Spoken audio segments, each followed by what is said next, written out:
Hello students, चलिए start करते हैं। एक्सरसाइज 1.3 रिलेशन एंड फंक्शन का इंट्रोडक्शन पार्ट इस वीडियो में करेंगे हम। हर एक एक्सरसाइज का मैंने अलग अलग इंट्रोडक्शन बनाया है छोटे छोटे पार्ट्स में, ताकि आपको अच्छे से समझ में आ सके। तो इसका भी हम इंट्रोडक्शन एक स्मॉल पार्ट्स में देख रहे हैं, जो कि इस एक्सरसाइज के लिए यूज होने वाला है। यहाँ पे जो मेन चीज हम पढ़ेंगे वो पढ़ेंगे कंपोजिशन एंड इन्वर्टेबल फंक्शन। क्या पढ़ेंगे हम यहाँ पे? Composition and invertible function.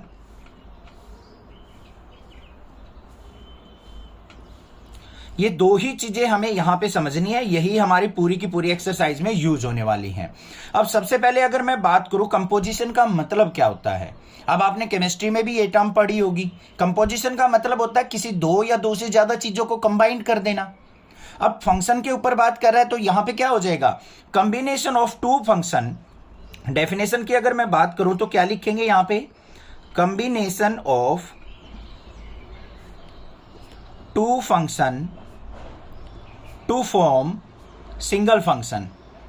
To form single function. अगर मैं दो फंक्शंस को ऐड करता हूं और उससे मुझे एक सिंगल फंक्शन मिलता है तो उस फंक्शन को मैं क्या कहूंगा? Composition function. अब इसको एक छोटा सा एग्जांपल से समझते हैं। मान लो हमें क्या दे रखा है, कोई फंक्शन है सच that a goes to b। कोई अनदर फंक्शन दे रखा है, उसमें क्या है? b goes to c। अगर मैं इन दोनों की कंपोजिशन देखूं, दोनों को क्या करूं? कंबाइन करूं, ऐड करूं, तो हमारे पास जो फंक्शन आएगा वो क्या आएगा? सच that a goes to c। a से c तक पहुंचने का हमें एक वे मिलेगा, एक रास्ता मिलेगा। उसी को क्या कहते हैं? Composition of function. एक यहां पे एक छोटे से डायग्राम से समझते हैं जो एनसीईआरटी में भी दे रखा है। मान लो हमारे पास क्या है? एक a फंक्शन है, एक हमारे पास b फंक्शन है और एक हमारे पास क्या है? c फंक्शन है। a से b पे जाने का रास्ता हमें पता है, b से c फंक्शन पे जाने का पता है। तो इन दोनों की हेल्प से, a b की हेल्प से और b c की हेल्प से, मैं a से c तक पहुंचने का अगर मैप फाइंड आउट कर लेता हूं तो इसी को हम क्या कहेंगे? कंपोजिशन ऑफ ए फंक्शन कहेंगे। माइंड के अंदर वर्ड सेट हो गया होगा मतलब क्या है। अब यहां पे क्या होता है, मान लो हमारे पास दो फंक्शन है बच्चों, एक है fx, एक है gx। इन दोनों को हमने क्या करना है? कंबाइन करना है। तो इनका जो कॉम्बिनेशन होगा वो किस तरीके से हो सकता है? f ऑफ g भी हो सकता है और g ऑफ f भी हो सकता है। इन दोनों का मतलब समझो अब, क्योंकि यही चीजें यूज होने वाली हैं। इसका मतलब क्या है? हमने f ऑफ g का मतलब g फंक्शन को f के अंदर ऐड कर दिया। इसका मतलब क्या है? f फंक्शन को g के अंदर ऐड कर दिया। या फिर इसका एग्जैक्ट मीनिंग मैं अगर लिखूं f ऑफ g का, तो यहां पे क्या किया मैंने? Put g function in f। इसका मतलब क्या है? f ऑफ g का g फंक्शन को मैंने f के अंदर पुट किया है। और g ओ f कहूं मैं तो इसका मतलब क्या होगा? Put f function in g। अब इसका मतलब g o f का मतलब क्या है? f फंक्शन को g के अंदर पुट किया गया है। इनको लिख कैसे सकते हैं वो भी देखो। इसको f ऑफ g को कैसे लिख सकता हूं मैं? f of gx।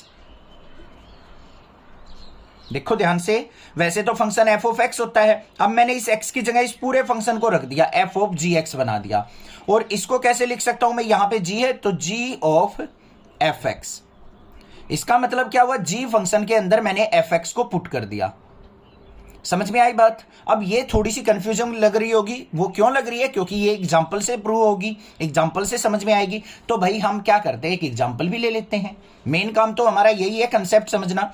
तो यहां पे ले लेते हैं एग्जांपल। एक दो एग्जांपल से समझेंगे। मान लो हमारे पास कोई फंक्शन दे रखा है बच्चों, f of x is equal to x square, और g ऑफ x हमें एक फंक्शन दे रखा है, वो मान लो क्या है हमारा? 3x। एग्जाम्पल के तौर पे कोई भी हो सकता है, जो भी आपका दिल करे। एक और एग्जाम्पल ले लेंगे, वो भी समझेंगे।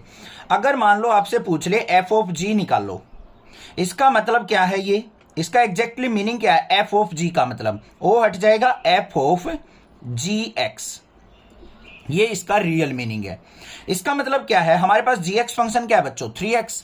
तो gx की जगह मैं पूरी वैल्यू इस की जगह मैं 3x पुट कर सकता हूं या नहीं? तो मेरे पास ये क्या बन जाएगा? f ऑफ 3x बन गया। इतना समझ में आ गया। अब देखो बच्चों, एफ एक्स इक्वल टू क्या दे रखा था हमें? X square. हमारा x की जगह क्या आ चुका 3x, तो इसके अंदर भी मैं क्या करूंगा x की जगह 3x पुट कर दूंगा। तो हमारे पास क्या हो जाएगा f of gx equal to क्या हो जाएगा f ऑफ 3x था, तो यहां पे f ऑफ x, इसको इसके साथ कंपेयर करो, f ऑफ x है, यहां पे f ऑफ 3x है, तो x की जगह हमें 3x पुट करना है। तो ये हमारा फंक्शन है, x की जगह क्या पुट करना है 3x का स्क्वायर, तो क्या हो जाएगा 3 का स्क्वायर 9x स्क्वायर। तो f ऑफ gx मेरे पास क्या आ गया 9x स्क्वायर आ गया। समझ में आई बात? कुछ नहीं आई है? दोबारा एक और एग्जांपल ले लेते हैं। मान लो हमारे पास कोई डिफरेंट एग्जांपल लेते हैं। fx मान लो हमारे पास क्या है बच्चों x स्क्वायर है, और gx जो है कोई अनदर टर्म का हमारे पास एग्जांपल है, मान लो लोगरिथम फंक्शन है log x। अब अगर मान लो हमें f ऑफ g निकालना है, तो इसका मतलब क्या होगा f ऑफ gx हम फाइंड आउट कर रहे हैं। gx देखो क्या है log x है, तो यहां पे पुट करेंगे तो क्या हो जाएगा f ऑफ log x। इतना समझ में आ गया? अब इसको और इसको कंपेयर करो, ये f ऑफ log x है, ये f ऑफ x है, तो x की जगह क्या पुट हो रहा है बच्चों, ध्यान से देख लो, ये x की जगह हमें इस फंक्शन में log x पुट कर देना है। तो fx इक्वल टू हमारे पास है x स्क्वायर, तो f of log x is equal to किसके हो जाएगा, हमारा x की जगह log x पुट किया है, तो यहां पे log x का स्क्वायर। अब तो आ गई होगी बात समझ में, क्लियर है, कोई दिक्कत की बात नहीं है। अगर इसी को हमने g ऑफ f निकालना होता तो कैसे करेंगे? तो g ऑफ f कैसे निकलेगा? g ऑफ f का मतलब क्या है, g ऑफ fx, यही तो एग्जैक्ट मीनिंग है इसका। अब बच्चों fx क्या था हमारे पास, fx था हमारे पास x स्क्वायर, और gx था हमारे पास log x, यही तो थे हमारे पास दो फंक्शन। तो यहां पे देखो, अब g ऑफ fx की जगह ये वाला फंक्शन पूरा का पूरा पुट हो जाएगा, क्या था x स्क्वायर। इतना क्लियर? अब यहां पे देखो हमारे पास गिवन क्या है, gx equal to log x given है, तो gx इज इक्वल टू क्या है log x। अब इसको कंपेयर करके देखो, g से g कंपेयर किया, x की जगह क्या पुट करना है x स्क्वायर, तो x की जगह x स्क्वायर पुट कर देंगे, तो क्या हो जाएगा यहां पे g of x square is equal to log of x square. ये आ गया मेरे पास। समझ में आया? कुछ तो सेट हुआ होगा माइंड के अंदर। इतनी बात तो क्लियर हो गई होगी कि कंपोजिशन हम किस तरीके से करते हैं। 70-80%, 60% कुछ तो सेट हुई है माइंड में। बाकी क्वेश्चंस करेंगे वहां से और सारी चीजें क्लियर होती चली जाएंगी। अब बात करेंगे हम इन्वर्टिबल फंक्शन की। इन्वर्टिबल फंक्शन और समझना है हमें। अब ये इन्वर्टिबल फंक्शन होता क्या है, नाम से ही आपको पता लग रहा है, इन्वर्ट करना मतलब उलट देना, किसी चीज को रिवर्स कर देना, क्या कहलाता है, हमारा इन्वर्टेबल फंक्शन कहलाएगा। अब इसमें होगा कैसे, क्या मतलब होता है इसका एग्जैक्टली वो समझ लो। मान लो आपको कोई फंक्शन दे रखा है f such that a goes to b। पहले इसका मतलब बताओ मुझे, पिछली एक्सरसाइज में हम करते आ रहे हैं, इस तरीके से मिला है हमें f such that a goes to b। इसका मतलब क्या होता है बच्चों, एक a वैल्यू पुट करने पर हमें b रिजल्ट मिलेगा, a वैल्यू पुट करने पर b रिजल्ट मिलेगा, किसमें, f फंक्शन के अंदर। और ये जो होता है ये हमारी क्या होती है, डोमेन, और जो रिजल्ट आता है वो क्या आता है, हमारा कोडोमेन, या फिर उसको रेंज भी कहते हैं। ठीक है, तो ये डोमेन होती है, ये हमारी कोडोमेन होती है किसी भी फंक्शन के अंदर। अब इसको इन्वर्टेबल फंक्शन बनाना है। इन्वर्टेबल फंक्शन क्या होगा, कोई अनदर फंक्शन बनेगा, मान लो g such that b goes to a हो जाए, b गोज टू a हो जाए, तो मैं इसको क्या कह सकता हूं, इन्वर्टेबल फंक्शन है। मतलब जो कोडोमेन थी पहले फंक्शन में वो हमारी अब डोमेन बन जाए, और जो डोमेन थी वो हमारी कोडोमेन बन जाए। This type of function are called invertible function. Mind के अंदर हुई थोड़ी सी बात सेट। चलो और एग्जांपल समझाऊंगा मैं अभी, वो आपको और क्लियर कर देंगे। अगर मान लो हमारे पास कोई भी f ऑफ g निकालते हैं, क्या कहा है मैंने, f ऑफ g का मतलब g फंक्शन को f के अंदर पुट किया है, तो मेरे पास रिजल्ट क्या आना चाहिए, b रिजल्ट आना चाहिए। अगर f ऑफ g निकालता हूं तो मेरे पास b रिजल्ट आना चाहिए। अगर मैं g o f निकालता हूं, मतलब f फंक्शन को g के अंदर पुट किया है, तो रिजल्ट क्या मिलेगा मुझे, a। इस टाइप के फंक्शन को भी हम इन्वर्टेबल फंक्शन कह देंगे।